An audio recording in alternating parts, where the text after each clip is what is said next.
Hello and welcome back to another recording for our Hero of the Month for our Accountants Mastermind group.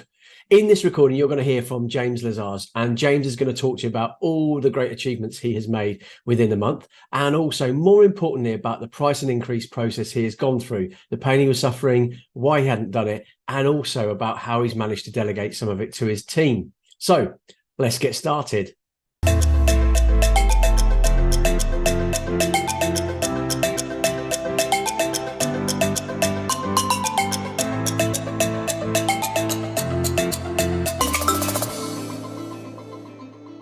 So I'm joined today by our latest hero of the month, James. James, if you just want to give us a quick introduction, your full name, practice, and a little bit about what you do.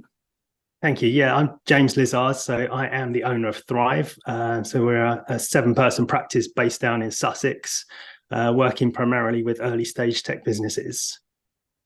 Brilliant. And the reason you're the hero of the month, as I said to you before, there's a list of things that really impressed us this month, but I'll go through them very quickly. But you set 22 actions in September, and during that month, you even managed to complete 13 of them, which is testament to your dedication.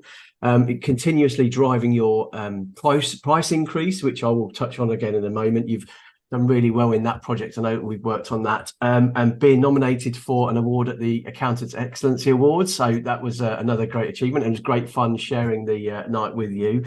And I think the other thing that you've, despite being a reasonably new member to the Accountants Mastermind, you've really opened up. And I think the vulnerability in the groups has helped you, as well as other people, get used to and trust and everything else, which is really important for us. And I think helps set some new actions that perhaps weren't really there before. So thank you very much for that. It's sort of a great achievement in September. But one of the things I wanted to talk to you very quickly about was the price increase process. Obviously, we started that a while ago, but what was the sort of main reason for you wanting to do it? What pain was it causing you?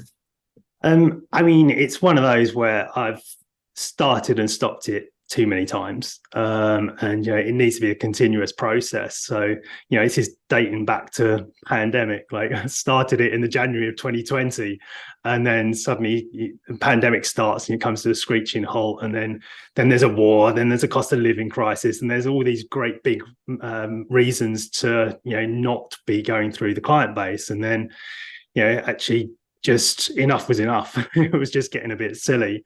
So I knew that firstly, I needed a real solid focus on some of the really problematic pricing setups that we had, but then to make it a process that the team's running.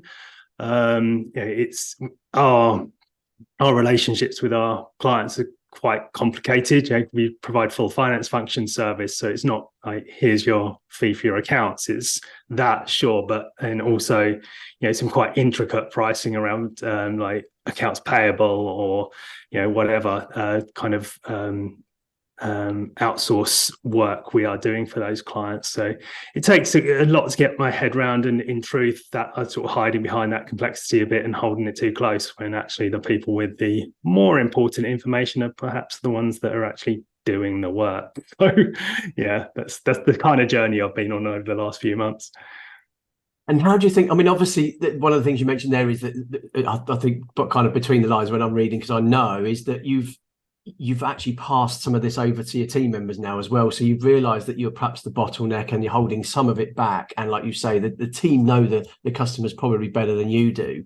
How did you feel after you'd done that? Because I know there was a bit of angst beforehand, but how do you feel now giving those team members the responsibility? Yeah, I mean, it's a bit of to and fro. I mean, each of the team are a little bit different in their mindset. And, I think one in particular was happy to just run with it and, has kind of pulled it out of my hands and is going really strongly there. And yeah, she handled actually some of the most detailed relationships that we have.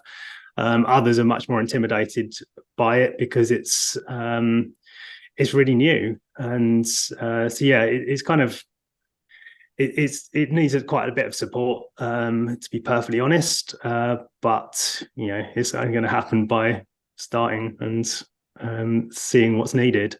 And the process in place for them to carry on doing it, I think, is really important as well, isn't it? Because I know you talked to me about it takes that pressure off of you, and you then also know it's going to be done rather than it being sat in your box for it to be done. Yeah, and I think one of the very first questions you asked me when we started on this is, "Are you happy with your pricing?" I was like, "Yeah, absolutely, yeah."